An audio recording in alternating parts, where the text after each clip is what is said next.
Itu memang ada bab-bab di mana ulama itu harus tegas, harus tafrik bainal haqqi wa bainal batil. Oke, itu bagus. Mana yang hak, mana yang batil kita bedakan. Di bab itu bagus.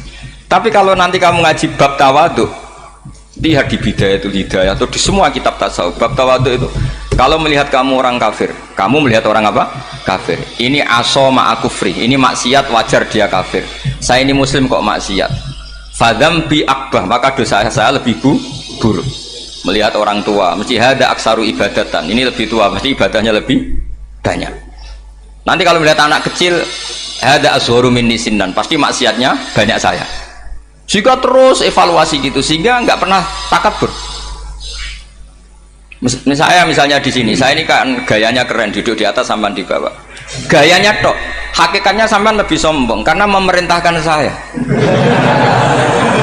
Jadi panitianya itu, makanya saya merasa tawadhu saja meskipun berdiri. Karena hakikat saya ini makmur, diperintah. Panitia ini, penyelenggara ini amir, pemerintah. Kira-kira sombong mana? Itu sekali saya tidak memaafkan, finnar itu.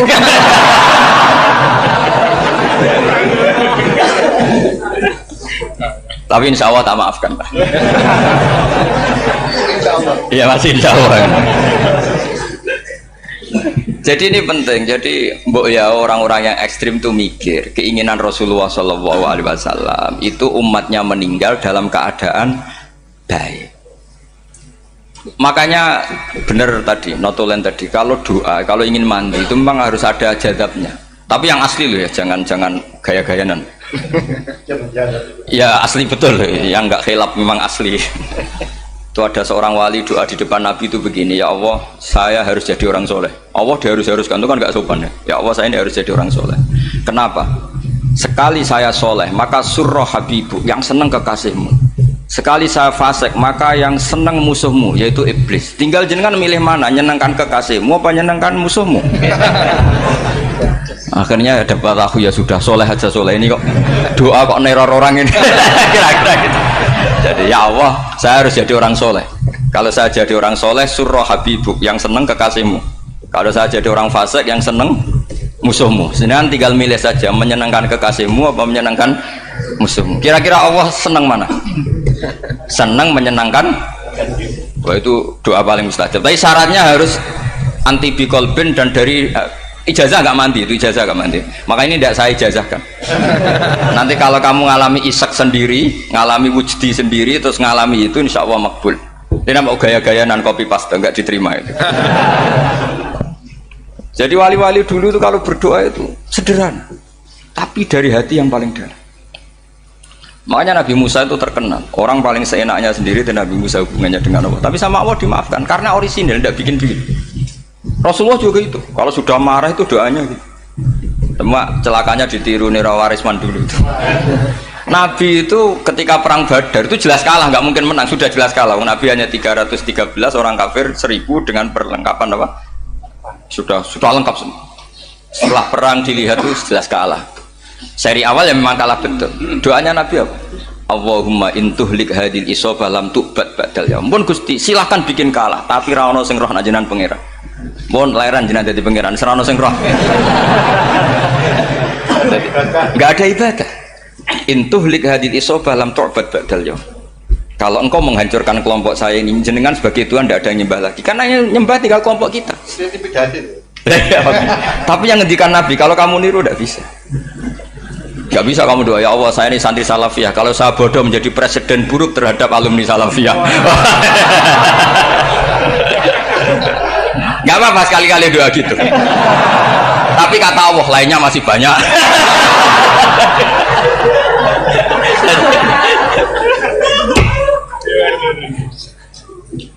Tapi itu syaratnya tadi harus ada al-wujdi wasima. Jadi makanya Imam Ghazali punya kitab al-wujdi wasima. Karena ada masrob, ada syarab. Jadi wali ngikuti para nabi itu ada masrob, ada syarab. Sehingga perasaannya itu beda. Saya punya sekian contoh. Makanya tadi saya bilang di sini yang cerita nanti tak baca Arabnya ya, tabarruk dengan jamil apa salim. Jadi Nabi menyontohkan gini ya. Hubungannya Nabi dengan umatnya itu kata Rasulullah ibarat orang punya unta atau sapi yang susah itu. Yang sarodat itu berat. Kalau bahasa sini apa itu?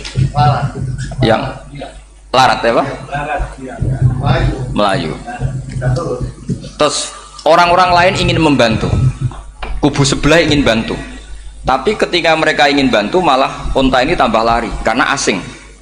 Semua selain pemiliknya ini kan bagi unta itu asing, jadi mau dibantu ditangkap tambah lari karena ini orang asing semua, ngajinya agak jelas, asalnya agak jelas, tapi mau ikut umat Islam ini asing semua. Akhirnya kata Nabi yang punya unta itu tadi datang, kemudian ngambil rumput, terus unta itu dipanggil, kemudian unta itu mengikuti. Kata Nabi, ibarat saya seperti itu.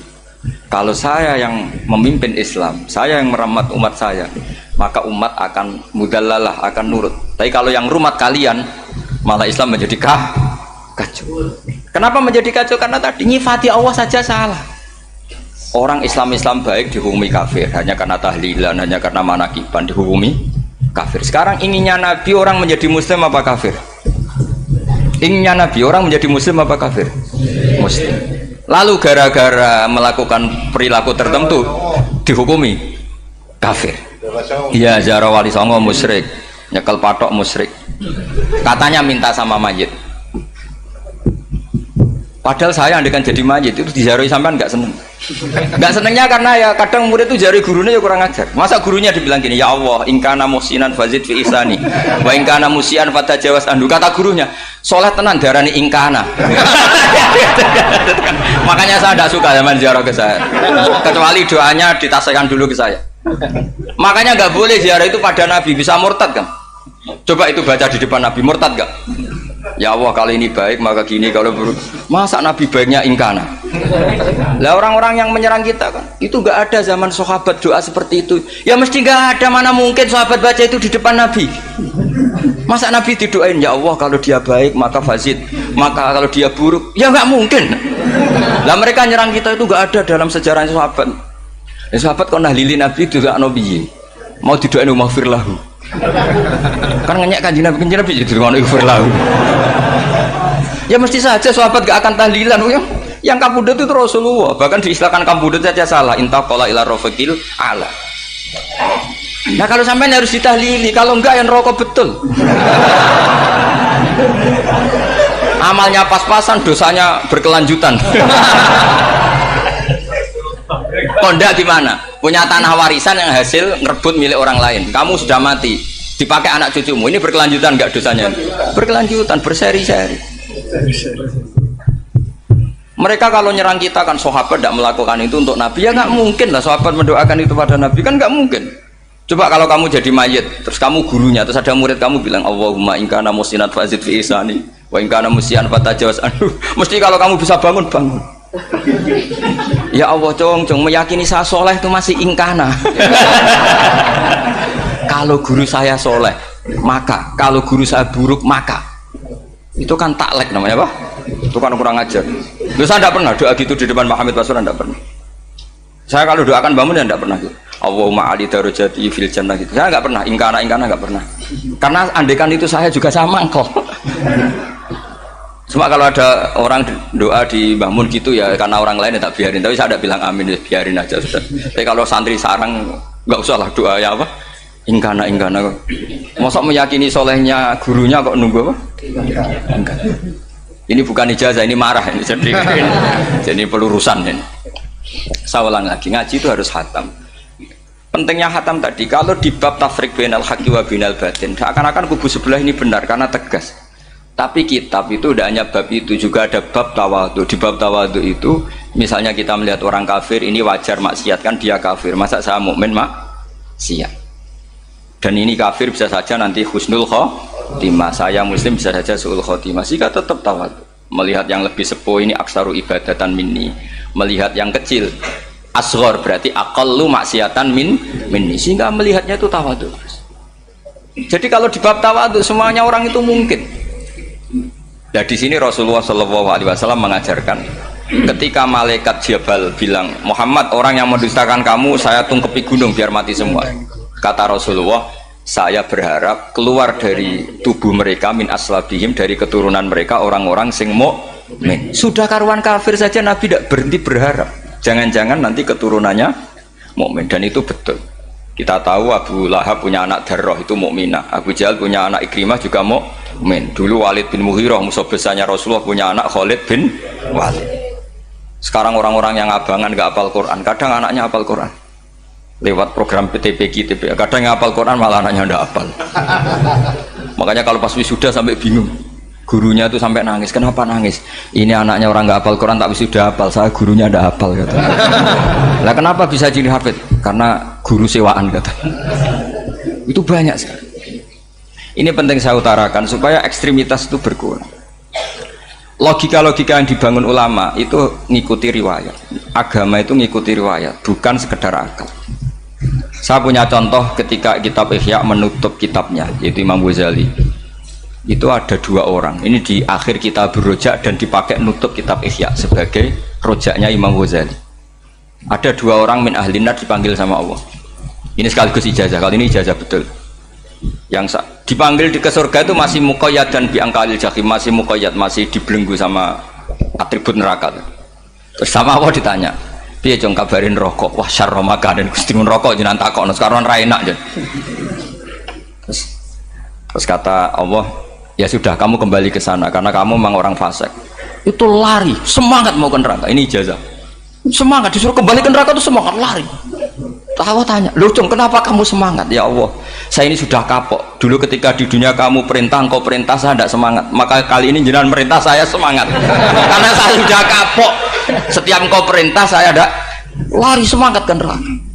Nah, barokahnya semangat masuk neraka ini, kata Allah, ya sudah kamu di surga saja. Maka ijazah nanti kalau ada pengumuman silahkan masuk neraka, kamu harus lari sekencang-kencang.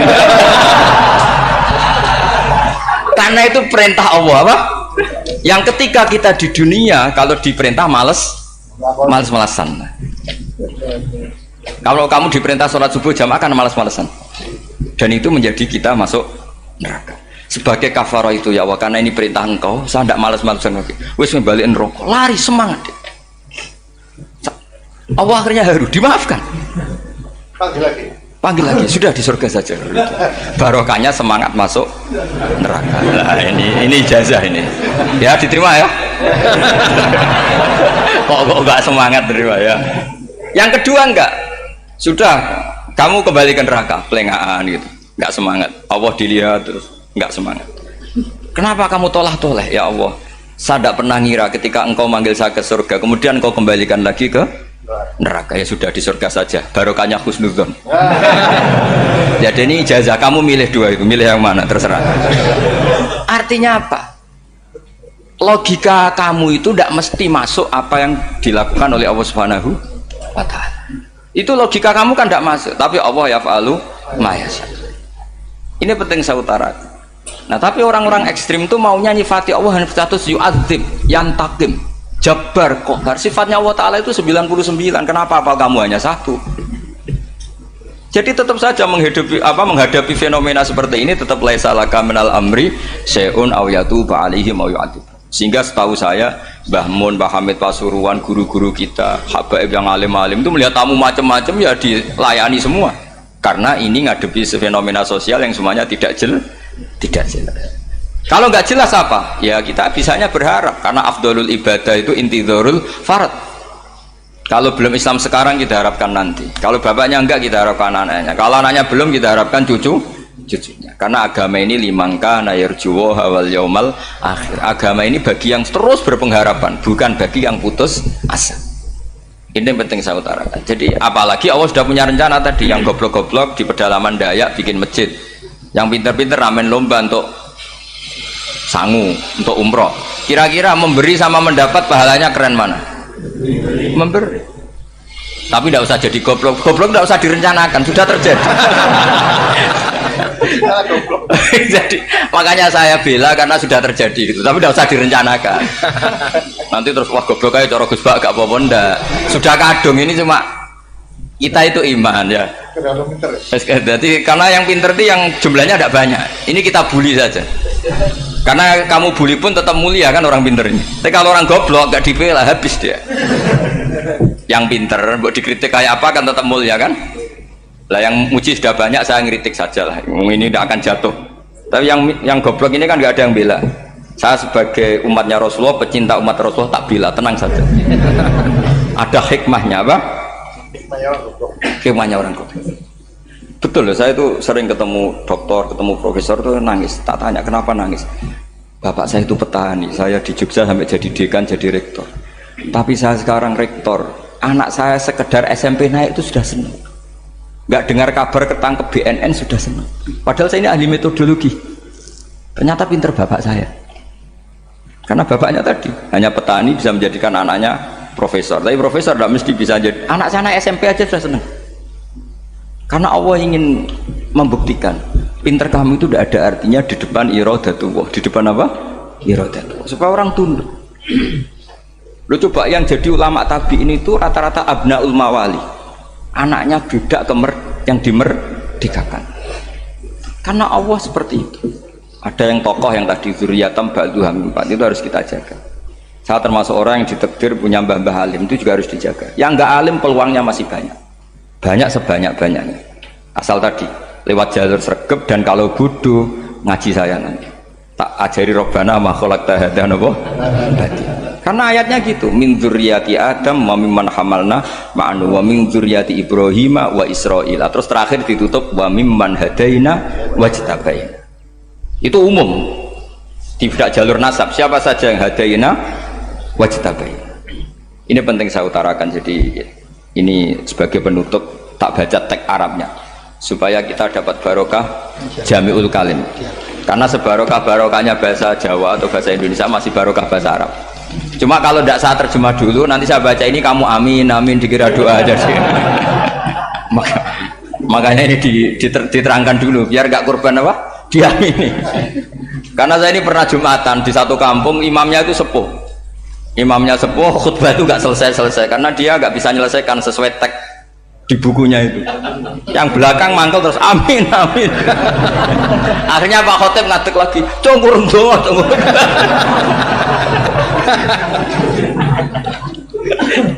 Ya ini masih teks Arab, atau yang belakang sudah apa? Amin amin kan. Ya saya baca.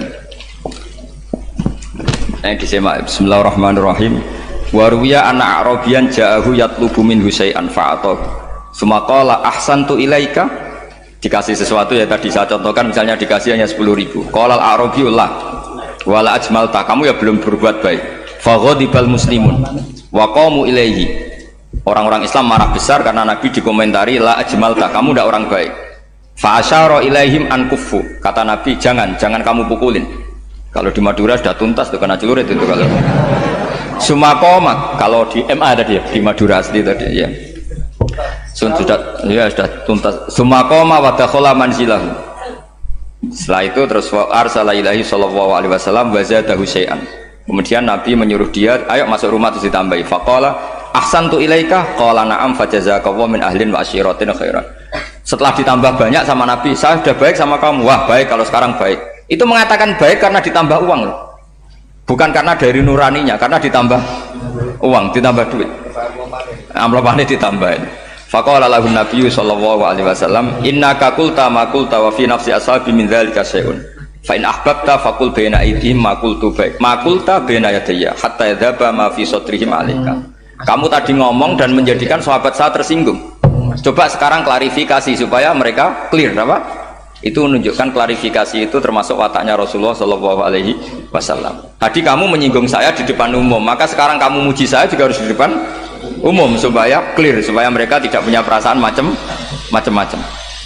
Sudah akhirnya qala na'am falamma kana al-ghadu awil asyu ja'a faqala sallallahu alaihi wasallam inna hadzal arabiyya qala ma qala fazidnahu fazama'nahu radiya kadzalik qala na'am fajazakallahu min ahlin wa asyiratin khairan. Faqala Nabi sallallahu alaihi wasallam, ini penting ya bagi semua dai, bagi semua ustad.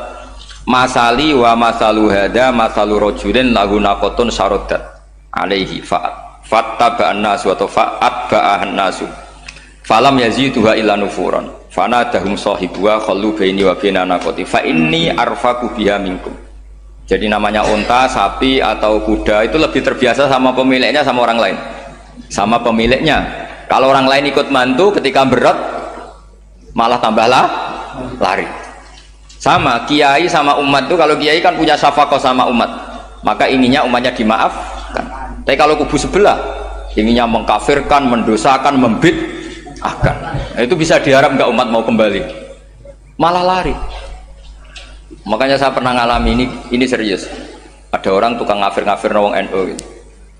Di majelis, satu majelis dengan saya. Singkat cerita, semua NU pinter. Waya jamaah duhur itu waya sholat. Ayo jamaah, aku gak sholat. Kenapa? Kafir sholat bareng. Gak wajib bang kafir sholat. Tidak usah kafir, sholat saja. Mereka itu kan omongannya ta'arud, mengkafirkan kita, tapi mewajibkan kita sholat. Sholat wajib gak bagi orang kafir? Gak wajib. Berani gak mereka mengatakan yang dikafirkan tidak perlu sholat karena sudah kafir? Berani nggak kira-kira? Nggak berani. Jadi omongan mereka itu paradoks semua. Karena memang nggak pernah ngaji. Nggak pernah apa? Nggak pernah ngaji.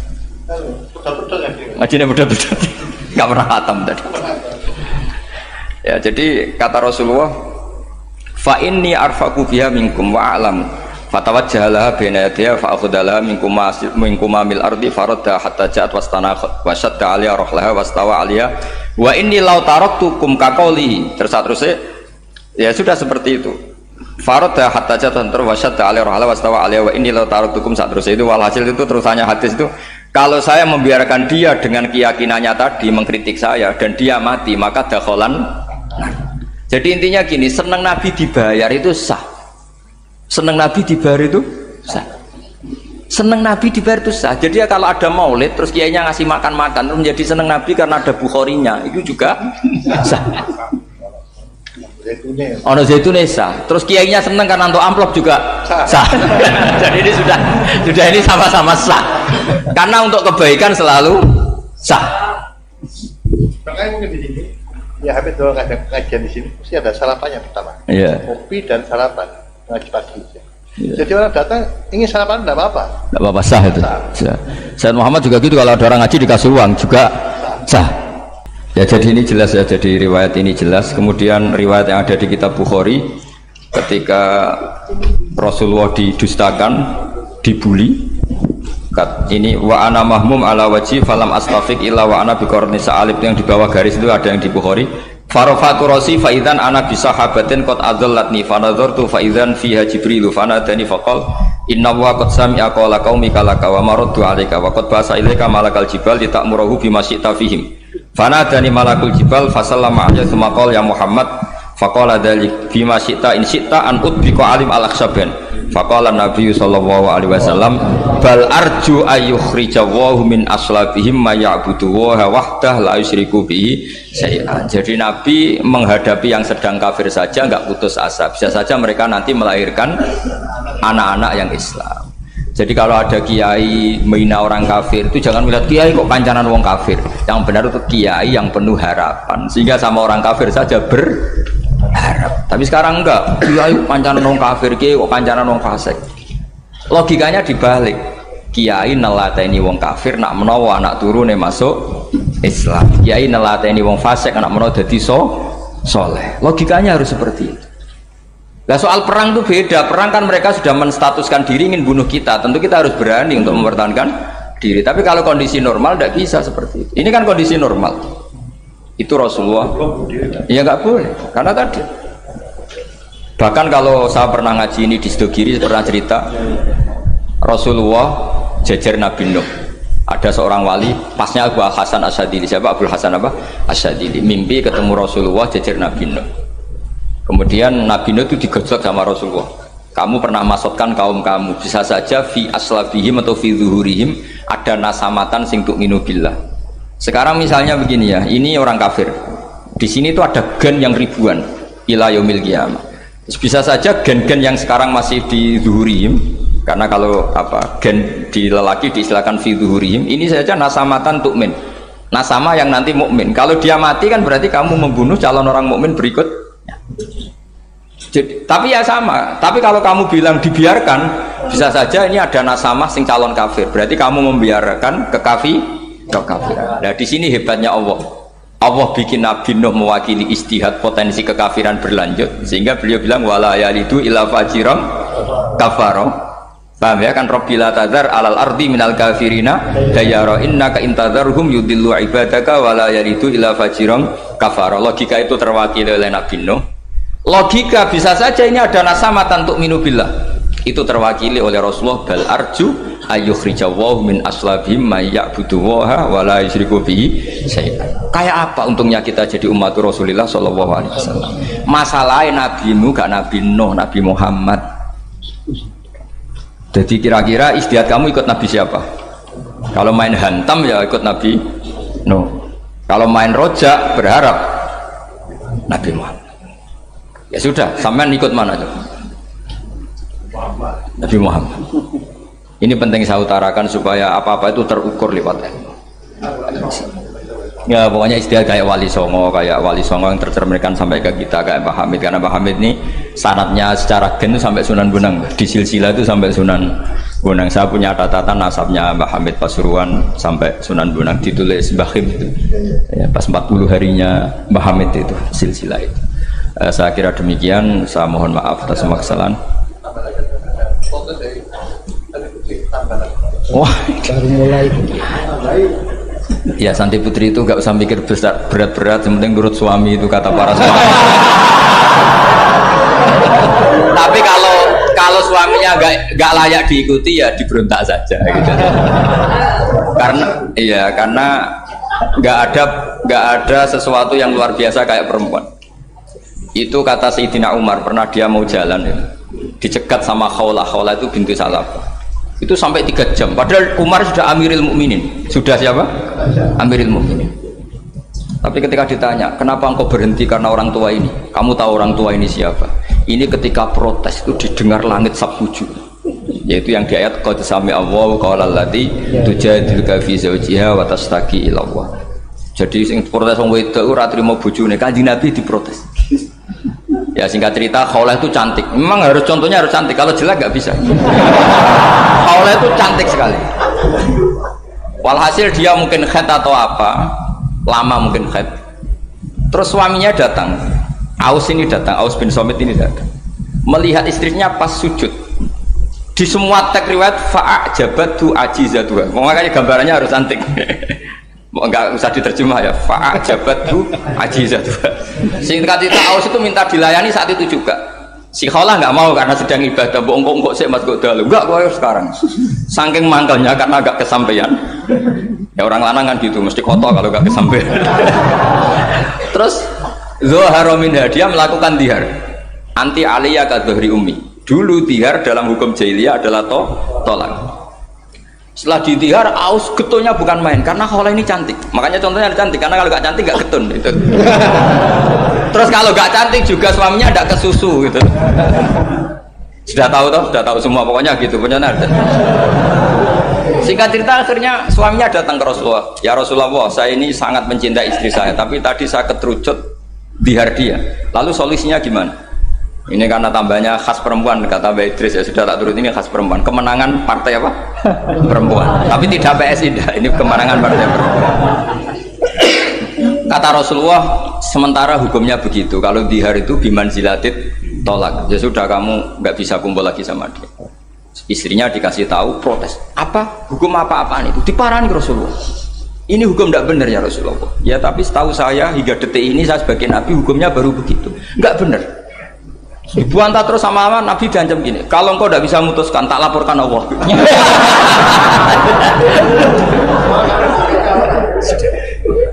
Akhirnya ini pulang pulang sujud sholat lapor sama Allah. Dan ketika lapor sama Allah, ya Allah ini tidak fair. Lapornya tuh jorok sekali. Qad nasartu lahu batni akala syababi wa nasartu lahu batni akala sababi. Muda saya sudah dihabiskan sama suami saya. Wa nasartu lahu batni, tidak usah diterjemah.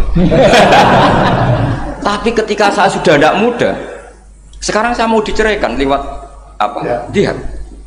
Terus wa innali auladan, saya ini punya anak banyak. Indomam tuhum ilayya jauh. Kalau saya rawat pasti mereka kelaparan.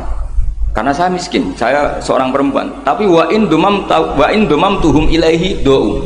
Nak tak elokno bapak mesti ditinggal wayang, wae kira-kira gitu. Wayang gerutu sendiri. Akhirnya Allah jawab bahwa dihar itu tidak tolak. Lah akhirnya Nabi panggil perempuan tadi. Padahal Nabi gak dengar, itu di kamarnya sendiri perempuan tadi. Terus qad sami Allahu qala allati tujadiluka fi zawjiha wa tashtaki. Itu semua teks ya tujadil. Allah mendengar perempuan lati itu perempuan tujadil kasih madoni kowe Muhammad. Nek dadi kiai dipadoni wedok enteng nabi saja dilabrak. Wes susah perempuan tuh repot. Nabi dilabrak. Sampai jadi surat Mujadilah. Makanya saya kalau baca Mujadilah dan baca Mujadalah. Ini kaitannya dengan tasrif. Jadalah yujadilu mujadalatan. Karena sekali nggak bisa tasrif nggak sah jadi mufasir. Ya jadi kalau kafaro ya kafiru ya takfiron. Iya ya. Kira-kira kan gitu. Fa'ala yufa'ilu ya taf'ilan. Jadalah yujadilu mujadalatan. Jadi kalau mujadalatan itu masdar. Karena ini subjek pelaku mujadilah, jadi boleh mujadalah bisigotil masdar, boleh mujadilah dengan sigot isim fa'il. Karena wanita pembantah Nabi itu didengar oleh Allah. Makanya ayasma'uha Rabbul Izzah min fawqi sab'i samawat walam yasma'aha Umar. Allah saja mendengar dari langit 7, masa Umar gak mau mendengar? Jadi makanya kalau Umar macam-macam orang nyewa khaulah, kamu yang ngomong. Lagi-lagi dengan assalamualaikum warahmatullahi wabarakatuh.